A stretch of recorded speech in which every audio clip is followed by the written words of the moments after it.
What's up guys, it's Wubny here, and today's video is going to be the top 5 places I recommend you list when it comes to eBay or any kind of e-commerce. These are in no particular order, and I have some pros and cons for each. I'm not going to nitpick the small things, I just have the bigger pros and the bigger cons of each. But anyway, let's get into it and let's talk about the top 5 best places I recommend you sourcing. So I have a little basic book right here of the 5 techniques, the 5 ways I think you should source when it comes to eBay or any kind of e-commerce. Remember, these are in no real order, it's just the 5 ways I recommend you going about it. I have a few pros and cons for each, and I'm not going to nitpick the small things because those are probably going to be universal through a lot of these. But at number 5, let's start off with garage sales. So this is the more fun part when it comes to sourcing on eBay or any kind of e-commerce. You get to see around your city, see around your town, see what other people have in their house, and see a lot of unique items you did not know were worth a lot of money. So let's start off with the pros.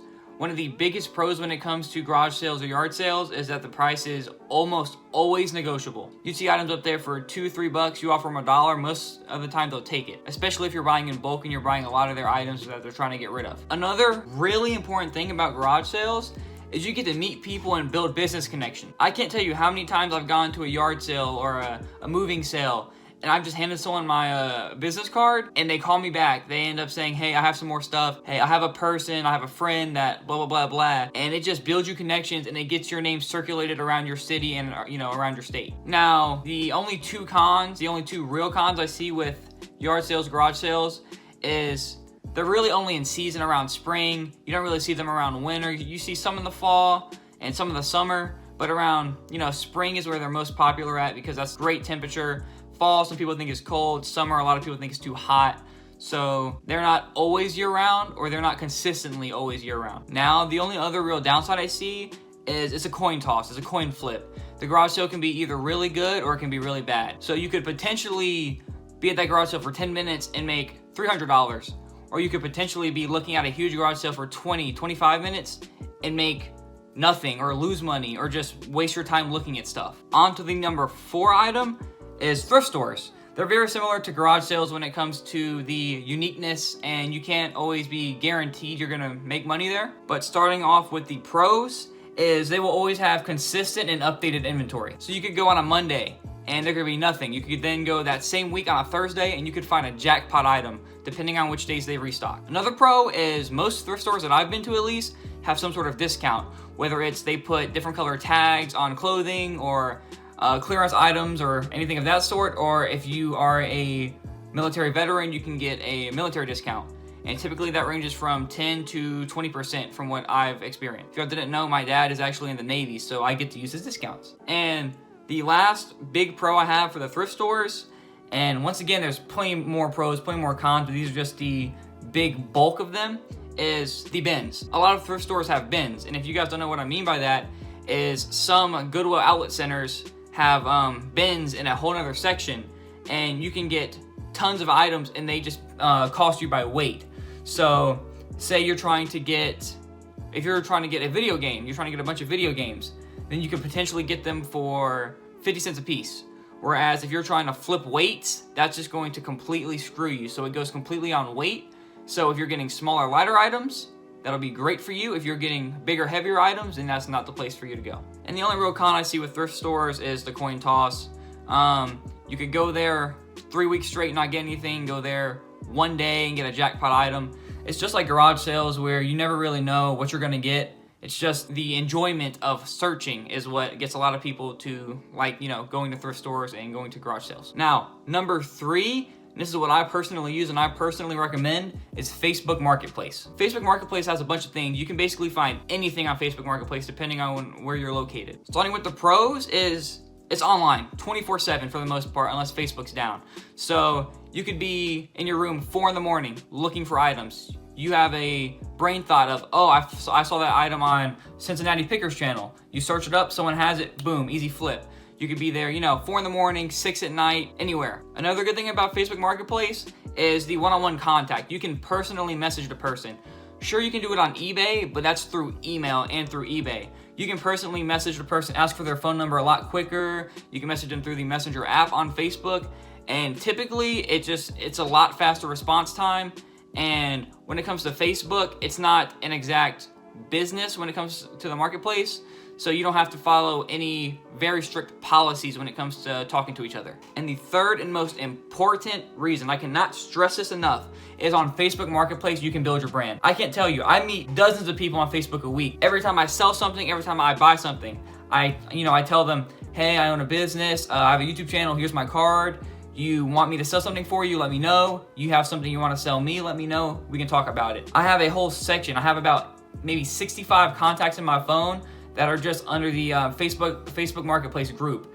And I save everyone's number because you never know when they might message you, or a year from now you could be like, oh, that's the guy that sold me the PS2. I need another one. Let's see if he has one. You never know. So when it comes to Facebook, the biggest and most important reason I use it is to build connections and to get my name around my area. And the only real con to Facebook, in my opinion, is, besides the policies becoming more and more strict, is the weirdos. I mean, going on Facebook, you see a lot of interesting people. You see people that mean well and are just awkward. You see people that seem sketchy, but they're not, or people that are sketchy, people that scam you. I've never personally run into any scams because I've been very careful about it. I've learned how to talk to people. I've learned how not to be stupid. I've never gotten in any violent situations like you see on the news or on YouTube. And I've been doing this, I'm a teenager, 16, 17, been doing it for almost a year now, and I haven't had a single violent experience, or, I've had weird experiences, but no violent experience. But yeah, that's the only real downside I see to Facebook, is you have to learn how to talk to people. I've always been antisocial. I've always been a introvert. But owning this business, branching out, has actually made me start talking to people, which is why I'm a lot more comfortable on camera now. There's a lot about me that people might not like, but I don't care. I just want to, put it out there, get my name out there, get my content out there, and I just want to, build my brand, because who cares what people think? So once you get past the self-consciousness issue, once you get past the scaredness to talk to people, and once you're just yourself, Facebook is a great place. It's the perfect place, in my opinion.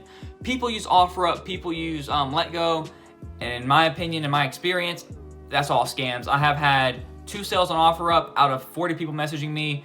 The rest were sketchy, and LetGo, I haven't had a single sale or a single buy, because every time I do it, it seems like some sketchy online payment.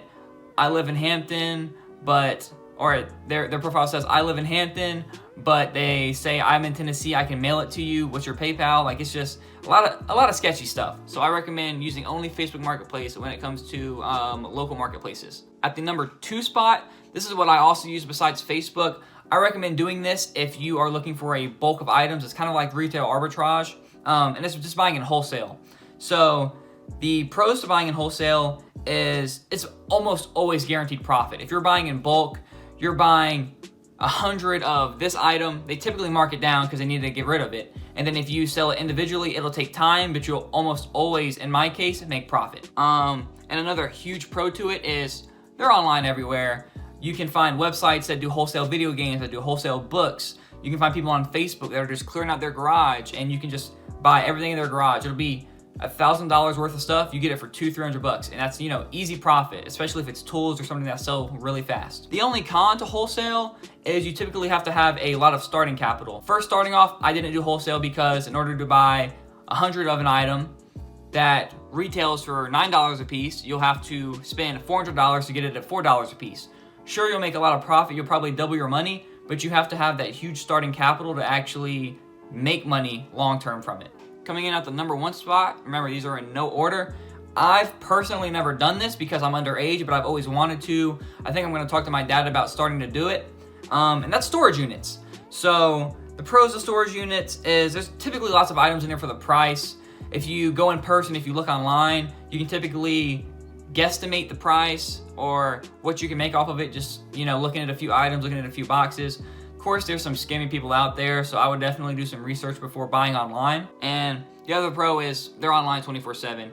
I actually met some guy at my storage unit that I built a business connection with because I talked to him, and he said he used to do storage units all the time. And he said you should only do them, this is from him, not me, you should only go to them in person because online, pictures can be very deceiving, very misleading, and you don't know what you're gonna get. Whereas if you're in person, you can visually see everything. You can get more of the full picture without feeling misled or any of that. And lastly, with the cons about storage units is say you find a really expensive item. Like I saw a video on YouTube, for example, where he found like a $900 gun in California, but because it had I think it was a pistol grip on it or a pistol stock or something like that, he couldn't keep it. So that $900 item, he got $0 out of. He couldn't do anything. He had to trash it or turn it into the police because it's not legal. You can't sell it. If you wanted to be sketchy, you could probably sell it, but I'm not saying to do that. Don't do that. But if you find a huge item in there and it's not legal, then you have to give it up. You can't make money off of that item, and it really sucks. Next is if it's a huge unit, you might have to rent the storage unit out. So say you have a warehouse, your warehouse is almost full and you're buying storage units. You need to move storage unit to the warehouse, the bigger warehouse that's almost full and the storage unit's there. You can't fit everything from the storage unit in the warehouse after the designated time. You're gonna have to start renting that unit, and that could eat a huge amount into your profits. I think it's a 10x8 unit and it's $103 a month. So if you're buying a 10x20 that is potentially $300 a month or more, it could definitely eat into your profits. So you wanna make sure you're smart about it, you know how much space you have, and you wanna invest smart when it comes to storage units. And the last con with storage units is basically the same for a lot of these, it's the coin toss aspect. So you could be pulled in by, say there's a PS4 box, right? The PS4 box looks brand new. You know, you get all happy, you overbid, you open the box, there's cardboard in it, there's a controller, there's 4 games. It could be very misleading, so you definitely need experience when you're doing this. I wouldn't overbid unless you've been doing it for a few years. There's plenty of people on YouTube that have had experience of being scammed, that have had, decades of experience doing it, so they know when it's sketchy, they know when it's a great buy, they know basically, I wouldn't say everything, but they definitely know their field of work. But anyways, guys, this video might be a little long depending on how Mr. Glavixy edits it. Be sure to check out his channel. I really appreciate him. If you want to see more about me, follow my socials. I'm sure he'll put them on screen right here. If not, there'll be links down below. But thanks for watching. Those are my 5 techniques I recommend you using when it comes to sourcing on eBay. Keep flipping.